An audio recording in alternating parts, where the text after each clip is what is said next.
My name is Ava, and I'm 22 years old. You might be wondering how a girl my age ends up living with her uncle, especially given what I'm about to tell you. Honestly, I never imagined this would happen either. I'm studying graphic design, and most of my time is spent drawing, designing, and doing freelance work. Life has been a challenge ever since my parents divorced when I was younger. I moved around a lot, trying to find stability. Eventually, I ended up staying with my Uncle Nathan. It wasn't part of the plan. Make sure to subscribe to my channel so I can continue bringing you more fascinating true stories like this one. And don't forget to watch this video till the end. And like the video, because this story is going to be incredibly interesting.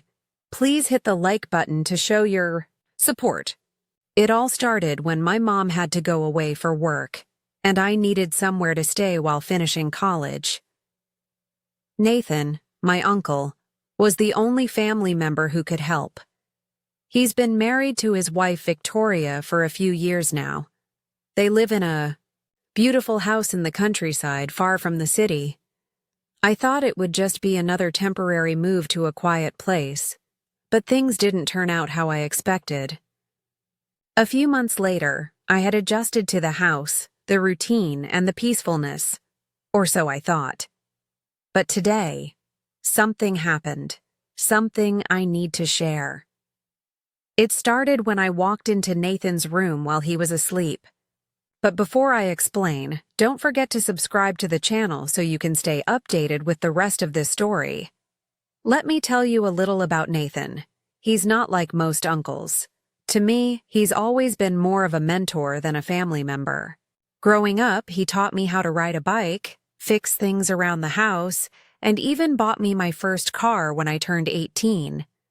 So when my mom needed someone to take me in, Nathan was the obvious choice. He's thoughtful, patient, and very kind. But it wasn't just him I was moving in with. His wife Victoria had been in the picture for a while. They married 2 years ago, and at first I wasn't too sure about her. She's older than Nathan, and something about her made me feel like an outsider in their home. Initially, I stayed in the guest room at the far end of the house, trying not to intrude. Over time, things became less awkward, and Victoria started giving me advice on cooking, cleaning, and household matters.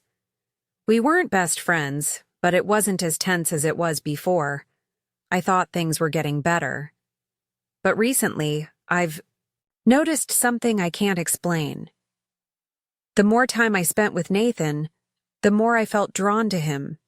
His smiles, the occasional touch of his hand, and the way he would look at me when he thought I wasn't paying attention. It felt different. I couldn't ignore it. A tension between us began to build an energy that was impossible to escape. I know what you're thinking, Ava. What are you talking about? He's your uncle. It sounds crazy. I know, but this connection is undeniable. I tried to brush it off, telling myself it was in my head.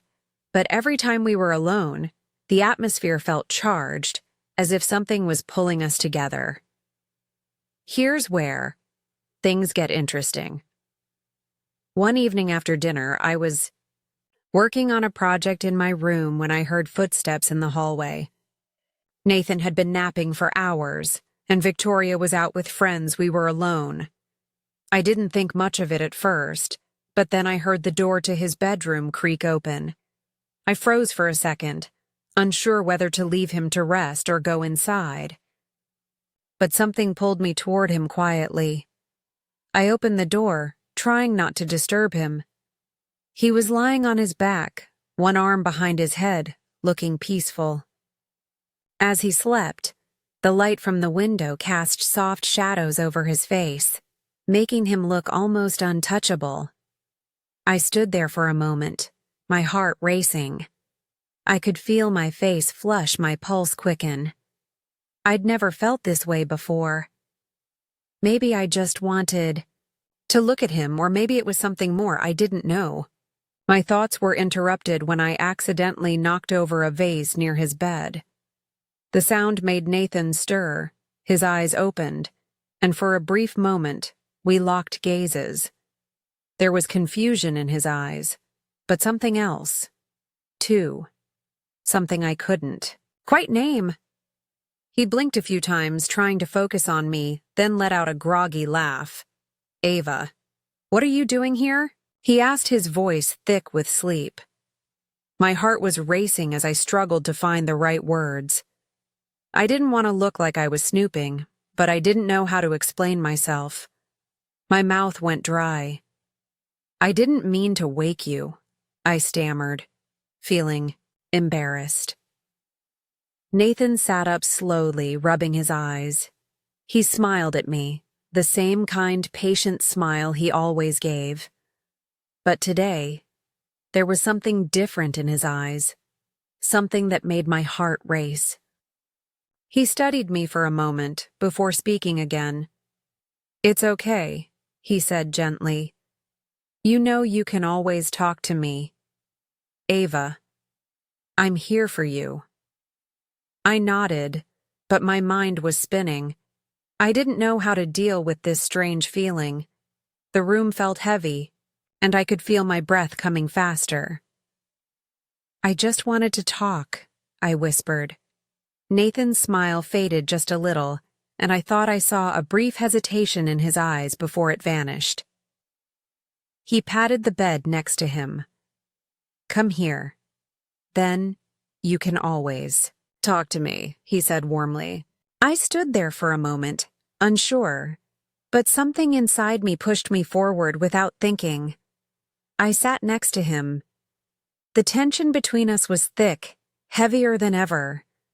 I could feel the heat of his body next to mine, his cologne filling the air.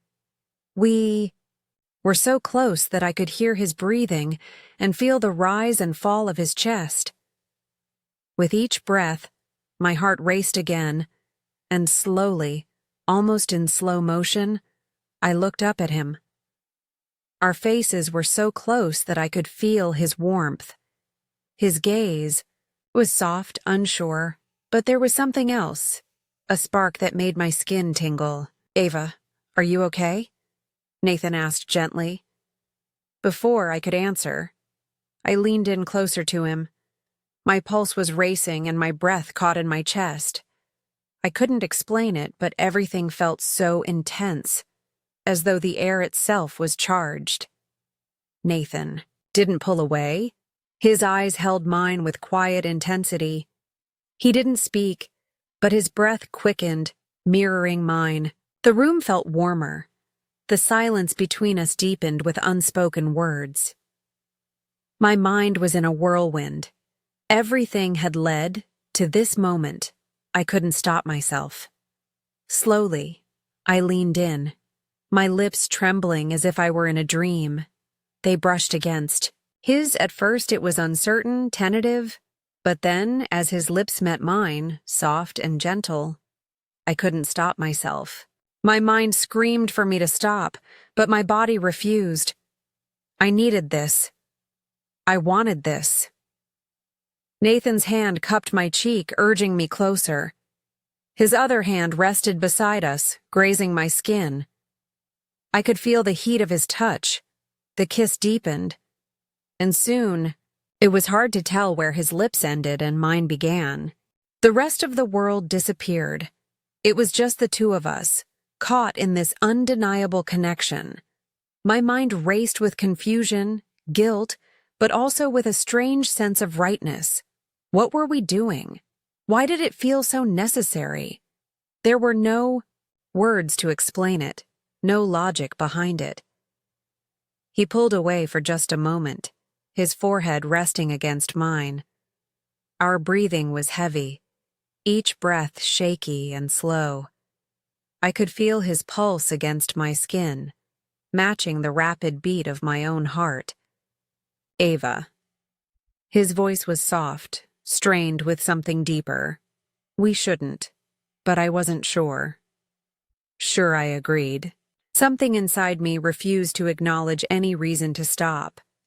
Slowly, I reached for his hand, intertwining my fingers with his. He didn't pull away. His fingers curled around mine, holding on to me just as tightly as I was holding on to him. Our eyes met, and for a long moment, we didn't speak. The weight of everything hung between us. Should we? Could we? My hand instinctively moved to the back of his neck, pulling him closer. I kissed him again, this time. There was no hesitation, no fear, just the overwhelming need to stay close to him, to feel his presence. Nathan's hand slid down my back, drawing me closer. The contact of our bodies made everything feel incredibly intense. I didn't know where this was heading, but I didn't care. I wanted to stay in this moment where only the two of us existed. My heart pounded in my chest as his lips moved to my neck, pressing soft kisses against my skin. I could feel his breath against my ear, sending a shiver down my spine. It was unlike anything I had ever felt before.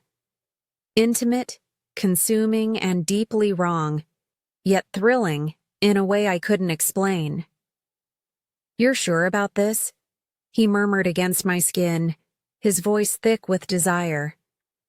"I don't want to hurt you." I closed my eyes, trying to find my voice. Everything inside me screamed to stop, to pull away, but I couldn't. The longing was too strong, the need too powerful. Didn't want to think anymore, didn't want to question anything. I just wanted to be with him, I'm sure, I whispered. My hands moving over his chest, feeling the warmth of his skin beneath my fingertips. "I want this, Nathan. I want you." His lips found mine again, and this time the kiss was deeper, more urgent. There was no turning back now. The world outside of this room didn't matter. There was only the way he made me feel, desired, needed, and alive in a way I had never experienced before. The room seemed to close in around us, the light dimming as the intensity of our connection grew. Every touch, every kiss felt like a promise of something more, something neither of us fully understood, but we're both ready to explore. I could feel his heartbeat steady against mine, syncing with the rhythm of my own. And even though part of me still fought against the reality of what was happening, a much larger part of me surrendered completely. It wasn't just kissing anymore. It was more than that. It was a connection I couldn't explain, a bond that went beyond words. "I've wanted this for so long," Nathan whispered, his breath warm against my lips. Could barely comprehend his words as my hands roamed over him, feeling the muscles beneath his skin, the heat of him, the way he responded to me. But there was no turning back now. There was only the pull between us drawing us closer, in a way neither of us had expected. Time seemed to stand still as we lost ourselves in each other, in the quiet rhythm of our kisses, the warmth of our touches. And for the first time, everything felt right. In the stillness of the room, we were no longer just uncle and niece. We were two people bound by something deeper, something more intense than anything I had ever known. The air between Nathan and me hung thick with tension, neither of us moving, neither of us speaking. The silence was suddenly shattered by the sound of the front door opening downstairs. We froze. My heart raced and I quickly pulled away from Nathan, panic flooding my chest. What had we just done? What was happening between us? The guilt washed over me, but it was mingled with something else. Desire I couldn't ignore. I felt trapped between the moment we had just shared and the reality that we were entangled in something we couldn't easily undo. Nathan didn't move right. Away. His eyes were locked on mine. but his expression was unreadable. I could feel the heat between us, the lingering closeness that hadn't yet dissipated. "Ava," he whispered, his voice strained before he could say anything more. The sound of footsteps echoed up the stairs. Nathan heard a voice I immediately recognized. My heart sank. It was Victoria. I quickly jumped off the bed, my breath quick and shallow. I didn't know what to do. My mind raced in every direction, but I couldn't think of a way out of this. Was I really going to face her after what had just happened? The door to Nathan's room creaked open, and there she was, Victoria standing in the doorway, surprise written all over her face. Her eyes flickered. Between Nathan and me, confusion crossing her features as she took in the scene. "Ava, Nathan, what's going on here?" she asked, her voice uncertain. But there was something else, an intuition maybe, that told her something was wrong. I could feel the blood drain from my face. Victoria's presence was like a bucket of cold water, and in that moment, everything felt wrong. There was no way to explain this, no way to justify what had just happened between Nathan and me. My throat tightened as I struggled to find the words. I stammered, unsure of what to say. Nathan, now sitting on the bed, looked just as lost. His hand rubbed the back of his neck, clearly embarrassed, unsure how to explain it. Victoria's gaze moved from him to me, and there was an unspoken understanding between us. It was as if, in that single moment, everything shifted. Victoria knew something had happened, something that shouldn't have, but her reaction wasn't what I expected. Instead of anger or disappointment, there was only a deep, unsettling sadness in her eyes. She stepped into the room, closing the door behind her. Her presence was commanding, and the room fell into an odd, tense silence, like the calm before a storm.